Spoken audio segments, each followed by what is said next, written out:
Dayuni ni mfanyakazi wa kusafisha nyumba kwa watu waliobize na majukumu, wanaokosa kabisa muda wa kufua, kupika na vitu kama hivyo. Sasa siku ya leo alikuwa amealikwa nyumbani kwa mzee mmoja kwenda kumfanyia kazi za ndani. Alipofika alikutana na mzee ambaye kiukweli hali yake haikuwa nzuri kabisa, kwani vitu ndani vilikopo ovyo sana. Yeye jukumu la kwanza aliweza kulifanya ni kuvipanga vitu hivi na kuviweka katika namna nzuri, lakini mwisho akampikia mzee na chakula cha mchana. Mzee huyu kuyatazama haya alifurahi sana, akamwambia Dayuni, "Tazama na nyumba ya jirani ule bidada. Angalia, vitu vyake viko hovyo sana." Dayuni akasema kwamba huwa tunafanya kazi kwa mtu ambaye amependa huduma zetu, wala si kujipeleka kwa mtu. Basi bana, akaendelea na shughuli zake. Lakini kwa kuwa macho hayana pazia, Dayuni akawa amegeuza macho yake na kutazama bidada akiwa anaanika nguo. Kitu ambacho kilimshangaza sana, kwani bidada alikuwa yuko rafu sana. Yaani anaanika nguo zimejikunja, alafu nyingine zikiwa chafu. Akashangazwa sana mara baada ya kuyaona haya. Inakuwaje mtoto wa kike yuko katika hali hii? Sasa ukweli uko hivi, huyu bidada anaitwa V. Wazazi wake walifariki ingalikuwa ni mdogo kiasi. Hivyo akaanza kufanya kazi kulipa madeni waliokuwa kidaiwa. Aliachiwa nyumba kubwa sana, ikawa ni ngumu kwake kuweza kuihendo.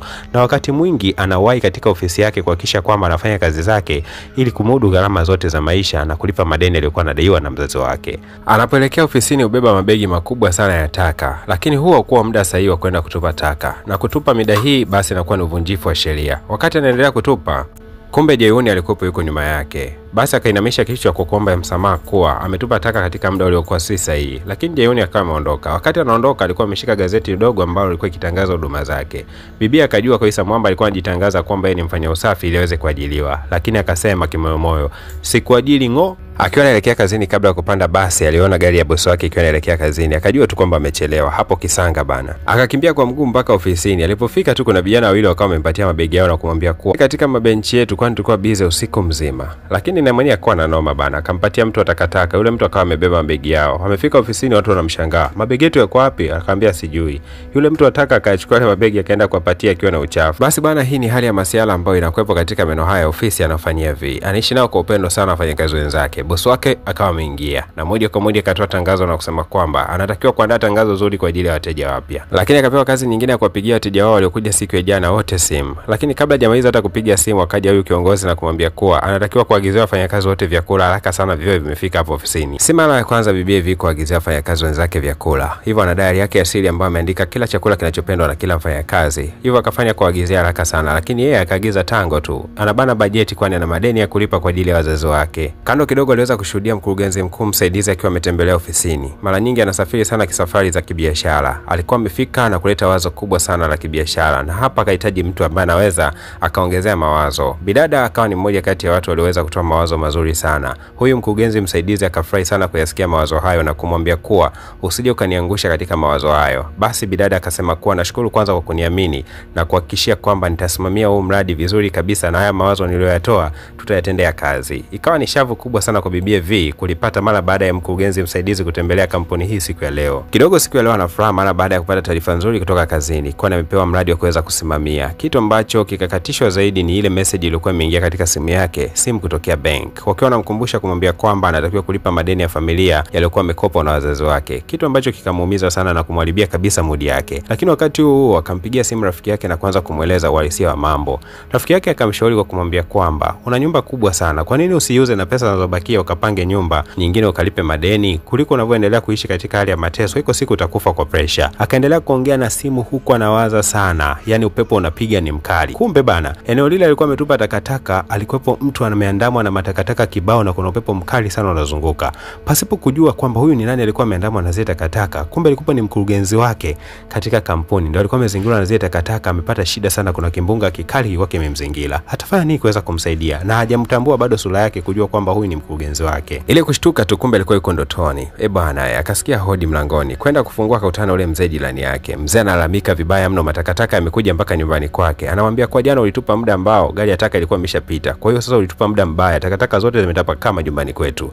Bidada akawaza, kwa zile takataka mwana nizifunga vizuri. Wazo la alika alikokuja akafikiria kwamba wenda ni Dayuni yule kijana aliyepishana naye siku ya jana, wenda alichana ile mifuko yake ya taka na ndio maana takataka zikatambaa katika mtaa mzima. Akaapa kulipa kisasi, lakini wakati huo akaamua tu kusolve tatizo hili kwa kuomba msamaha kwa mzee na kuzipokea zile taka za siku ya jana. Dayuni siku ya leo aliitwa katika nyumba ya mama mmoja mwenye watoto wawili, yani wamechafua nyumba vibaya mno, lakini kwa sababu anaipenda kazi yake alisafisha nyumba kwa muda mfupi tu na nyumba ikawa safi sana. Mama alijisikia akajisikia vizuri sana mara baada ya kuona Dayuni amesafisha nyumba ile kwa muda mfupi afu ikawa ni nzuri zaidi. Lakini Dayuni wakati anaondoka aliandika ujumbe mdogo sana mara baada ya kuona kwamba mama huyu anachoka kufanya kazi nyingi. Akamsimu mume wake na kumwambia kuwa ni vyema angekuwa anamsaidia mke wake kazi baadhi, kwani anaonekana kuwa anazidiwa na kazi nyingi. Mume aliporudi nyakati za jioni mke wake akiwa amelala, akausoma ujumbe ule na akajisikia vibaya sana. Mwisho wa siku akamsimu mke wake na kumwambia kuwa kwa sasa atakuwa akimsaidia baadhi ya majukumu. Licha kwamba Dayuni anaingia katika nyumba nyingi na kufanya usafi, lakini akifika nyumbani kwake huwa kuingia ndani na kuwa ni ngumu zaidi. Anakuwa ni mtu mwenye mawazo, kila wakati anasimama nje ya nyumba yake na kutazama mji. Lakini wakati huo pia tunaonyesha upande huko ambako bibi V anafanyia kazi.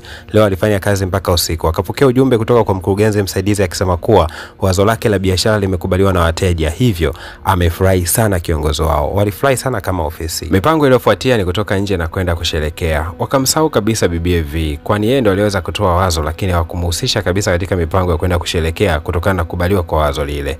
Baadaye kidogo wakiwa wameketi wakaanza kuwaza ni mtu gani ambaye anaweza kawafaa katika burudani. Wakafikiria kwamba ni vyema tungemwalika V aje kushiriki kama mburudishaji tu katika mpango wetu. Kweli V hakuwa na yana. Akafika eneo hili na kuanza kuwaburudisha. Lakini wakaongea maneno ya kejeli kwa kusema kwamba kama ukiimba vizuri huenda ofisi itakufikiria na kukuajiri moja kwa moja, kwa sababu kumbe V anafanya hapa kazi kama part time, yani kwamba ni yule mtu anafanya kazi na kuondoka, sio mwajiriwa moja kwa moja katika kampuni hii. Choti ni bidada mmoja ambaye alikuwa ni mmoja kati ya watu waliokuwa wameshiriki katika sherehe hii na ni mfanyakazi wa kudumu katika ile kampuni. Lakini leo wakati amelewa, bibi alikuwa anamsindikiza moja kwa moja kumkodia taxi, lakini kuna maneno alikuwa ameongea kwa kusema kwamba kutoka niajiliwe katika kampuni hii, sijai kumuona mtu anayefanya kazi kwa muda mfupi akaajiliwa moja kwa moja. Maneno ambayo yalimkata sana bibi V na kuona kwamba huenda hapa anafanya kazi na haji kuajiliwa hata siku moja kwa kama mfanyakazi wa kudumu. Sio, unajua tena mlevi huwa aongei uongo. Akayaongea yote ya moyoni mwake na kuongea ukweli. Baada ya kuyasikia maneno yale, bibi V alijisikia vibaya sana. Akawa anapita kando kidogo ya barabara. Na huwa kuna simu za dharura ambazo zimewekwa kando. Unaweza ukapiga in case unahitaji kufarijiwa ama kuambiwa maneno mazuri. Sasa wakati huo anataka kupiga simu hii, Dayuni alikuwa anapika jirani hapo hapo. Akapata hasira sana na kuanza kumuita mwamba. Sasa polisi kwa sababu walikuwa hawako mbali wakajua kabisa kwamba huyu mpaka alikuwa anapiga ile simu ya dharura, huenda alikuwa anataka kujiua kwa sababu ile simu inapigwa na watu waliokata tamaa na wanahitaji kufarijiwa na watu wa serikalini. Akiwa polisi wanaendelea kumbana na kumwambia kuwa ataje sababu ya yeye kutaka kujiua. Lakini bidada akasema kuwa hana mpango wa kujiua. Alikuwa anapiga simu lengo aweze kufarijiwa kutokana na mambo magumu anayoweza kuyapitia. Wakamwambia andike barua, akaandika barua, lakini wakamwambia kwamba hatuwezi kukutoa hapa kituoni mpaka uwapigie watu wa familia yako na wenyewe tueleze juu ya kile ambacho unaweza kuyapitia. Lakini akakumbuka kwamba hana ndugu, hana rafiki na hana mtu yote katika maisha yake. Zaidi ni kwamba katika begi yake alikuta namba ya Dayuni ambayo alikuwa amepewa na ule mzee aliyekuwa amekuja kulalamika kuwa kuna taka zimeingia katika nyumba yake. Na bidada alikuwa ameomba namba ya mtu ambaye alimuona siku ya jana katika eneo lile la nyumba yao. Basi akachukua namba hiyo na kuwakabidhi polisi. Wakampigia Dayuni kwamba yeye ndio mtu wa familia. Dayuni kwenda kituo cha polisi akaamua kumpigia simu mpaka bosi wake, akambatana naye akafika kituo cha polisi. Alipofika tu akasema kwamba simjui huyu mwanamke, hata sio ndugu yangu wala sio mwanafamilia wangu. Lakini bosi alipomtazama huyu mwanamke akakumbuka kwamba huyu mwanamke ni mteja wake mkubwa sana, huwa anakuja kununua mabegi katika duka lake. Akafurahi sana kumuona, lakini akasema kwamba mimi nafahamiana na huyu mwanamke, niko tayari kumtoa.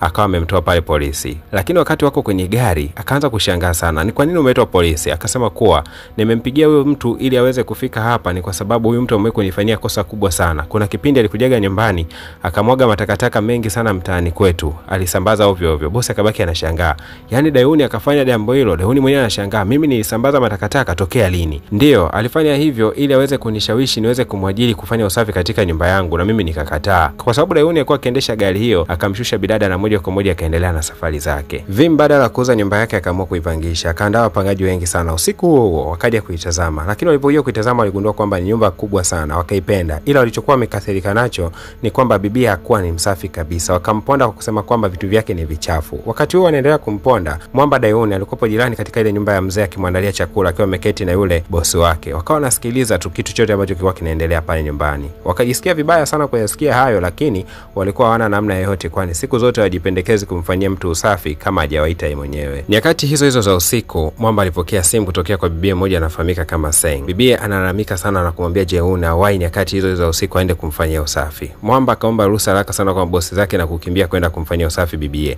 Alipofika tu alishangazwa sana na kuona chumba kichafu, yani misili ya kwamba ni kama jalala hivi. Hasa huyu bibi bana na boyfriend wake anaishi nje ya nchi. Sasa alikuwa amesafiri kwa kitambo kirefu mpaka sasa hivi ni kama miezi 7 hivi. Kutoka alipoachana na msichana wake na kwenda huko nje kimasomo, basi msichana wake alikuwa ni mchafu kweli kweli. Wakati mwingi alikuwa asafishi chumba chake, yani akienda kazini akirudi chumba kiko vile vile. Kila siku matakataka anajirunda tu kwenye nyumba yake. Leo amepigiwa simu na kuambiwa baada ya masaa 7 Mwamba atakupo yuko ndani ya nchi na anahitaji kumtembelea. Akampigia sana simu haraka Mwamba na hapa akahitaji msaada. Jamaa alipofika alishangaa, akasemea moyoni mwake tu, msichana anaweza kuwa mchafu kiasi hiki? Basi akamwambia kuwa usafi huu kufanyika ndani ya masaa 7 kukamilika itakuwa ni ngumu, itabidi tushirikiane wote kwa pamoja. Wakaanza kushirikiana Mwamba Jae-woon pamoja na bibi Sang. Kwenda kutazama hivi anagundua ni picha ya mahusiano kwa boyfriend wake alikuwa na mahusiano na mtu mwingine. Akaumia sana na kujisikia vibaya sana pale ndani. Sasa wakati wote huo akiwa mtazama Mwamba Jae-woon akaanza kujikuta tu anavutiwa naye wakati huo kwamba anatamani huyu ndo angekuwa boyfriend wake. Bwana mambo ndo kwanza yanaanza. Sasa nikumbushe tu kwamba hii ni series, kwa hiyo itakuwa na vipande vitano tu mwanzo mpaka mwisho. Kisha tumegusa alama ya subscribe na alama ya kengele, tunakwenda kutoa sehemu ya pili, ya 3 pamoja na 4